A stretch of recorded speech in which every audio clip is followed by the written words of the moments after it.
Hey guys, welcome back to the channel. I got another deck profile for you today. This time I'm presenting a second version of Zombie World.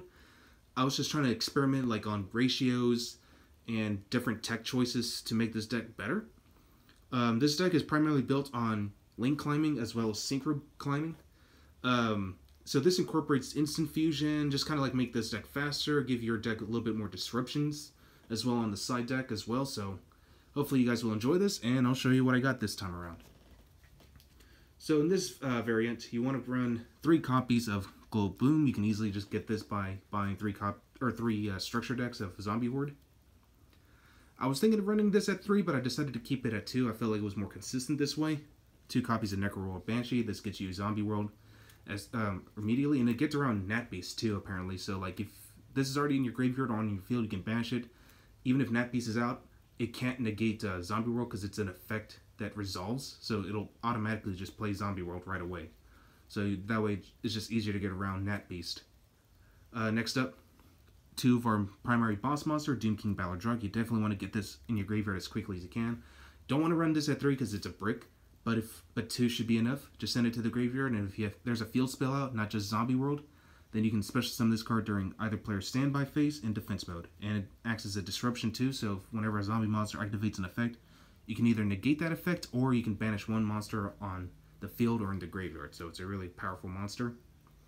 Next up, 3 copies of Shiranui Solitaire. Pretty standard. And of course, to continue with our Shiranui engine, we got Spirit Master and Spectral Sword, which you also want to get that into graveyard whenever you can.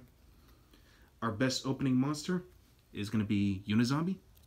I'm playing this now at 3 instead of 2 like I did before.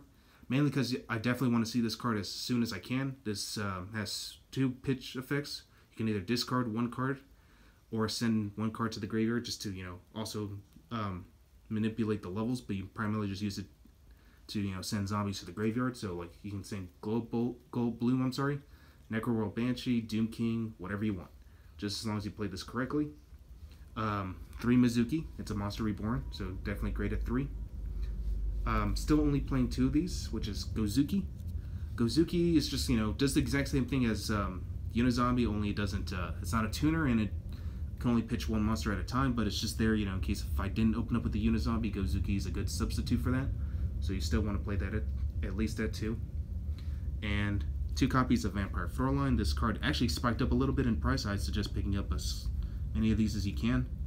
But Vampire Frontline acts as a pseudo hand trap. She's generic, she's a free summon, and she's searchable. So definitely want to make good use of Frontline as much as you can, since you can beef up all your zombie monsters.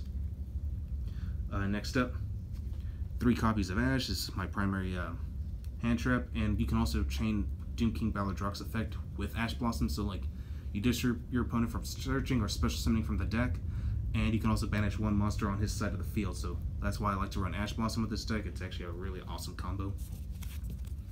Alright, so moving on to the spells now. Of course, you're going to be playing 3 copies of Zombie World. You got to run this at 3, turns everything to zombies. This shuts down Dark Warriors, Thunder Dragons. It kind of works on Ultra Guys, but not too much. I don't expect it to, but it's also good against machine decks like Cyber Dragons, because Cyber Dragon is still a really powerful rogue option to play. So Zombie World is just a good way to really stun those decks out and keep them from using their resources. And this also shuts down True Dracos because they can't tribute summon. Next up, 3 copies of Instant Fusion. This is just one of our key tech cards.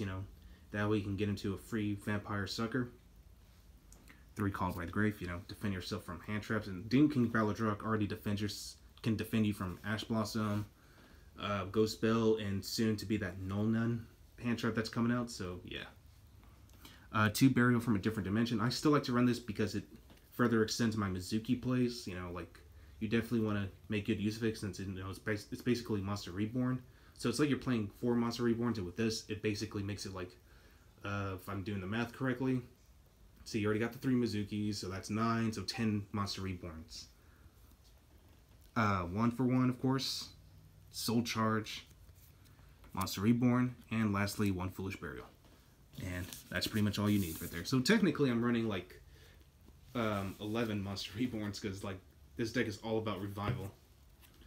Alright, so moving on to the extra deck.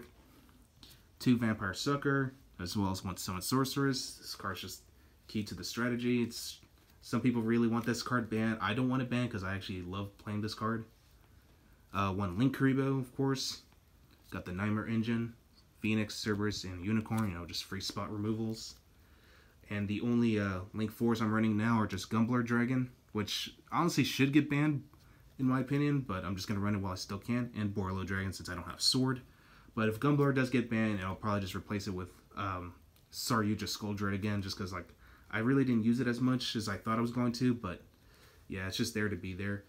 And this deck can actually potentially extra link your opponent, but the trick is, like, to do it is, like, after you make your summon sources, don't make Gumbler Dragon, actually go for Borreload Dragon first. And make sure it's on either the left or the right side of the link arrows, and then go into Gumbler Dragon last. Like, that should be the last thing you should make. So, like, focus on the Nightmares and Borreload Dragon first, and then go into Gumbler. Alright, so moving on, we got Shiranui Samurai Saga. I don't have Shogun Saga right now, but if I do get one, I'll run that instead. One Red Eye Zombie Necro Dragon. It's just there temporarily as well. Eventually, if I get my hands on that Dragon Necro Fusion Monster, I'll run in Super Poly and take off one of my Vampire Fedora lines, because you really only need to run that at 1. But again, this is just more of a temporary build, but this is actually the build I'm going to be focusing on the most. One Cyframe Lord Omega. One Beals, which gets around Boral Sword Dragon. The correct way I always like to do is keep him in defense mode. That way, even if my opponent cuts his attack points in half, he'll still gain defensive power, or he'll gain attack equal to the damage I would have taken. So it's just there, you know, just to keep, and it can't be destroyed in battle. So like, it's really just a wall to keep Boral Sword from OTKing. For instant fusion targets, we got Thousand Eyes for Strike. This is actually one of the best instant fusion targets right now. It's free spot removal as well. You get to target one monster your opponent controls, equip that card to hit to this card, and then you just link it away for Linkuriboh. And, of course, a generic zombie monster, sea monster, Theseus. It's just basically a free vampire sucker, basically. Alright, so moving on to the side real quick. I got 3 Ghost Reaper Winter Cherries. Got plenty of targets, primarily Gumblar Dragon. You could target anyone who runs instant fusion targets. They may run the Thousand Eyes Restrict, but that's kind of a gamble. But the Nightmare Engine, you know, you definitely want to target those as well. So those are pretty good substitutes. Even Borreload Dragon, it's a very important staple, so you can expect those. 3 Drag Down into the Grave. There's actually a really good combo you can pull off with this. Normally, like, depending on what hand I open up with it, I usually, like, set all my spells, like, especially Zombie World, and including this card. If Glow Bloom isn't, or Doom King Baladrock is left in my hand, I'll activate Zombie World. Play this, you know, I get to look at my opponent's hand too, and if Glow Bloom is my only card left in hand or something like that, I still get a plus out of it, and I get to draw 1 card. Both of us get to draw 1 card off of it. And it's a good way just to see what you're up against. That way, you know how to strategize around that. Next, 3 Twin Twisters for back row removal, and this is also good against Ultrageist, which is red reboots, or even Paleos. You know, you don't want to see Paleos at all. Those are the one type of cards that really hurt my deck a bit, so yeah. And if you want to go for a control-based strategy, 3 copies of Rivalry of the Warlords. Combo this off with Zombie World, and your opponent's kind of stuck because he can't really summon anything if Zombie World and Rivalry are both out at the same time. So this is just kind of like a cheaper option than, or not, I wouldn't say it's a cheaper option. It's kind of like another version of Rongo. Just, you know, just a little bit trickier to get around because, you know, if you can't summon anything whatsoever, if everything's on the field as a zombie, then they're going to have to keep drawing into their deck until they can find some form of back row removal, you know? Well, anyway, that's all I got for you guys today. I really hope you guys enjoyed this deck profile, and I'll catch you guys again on the next one.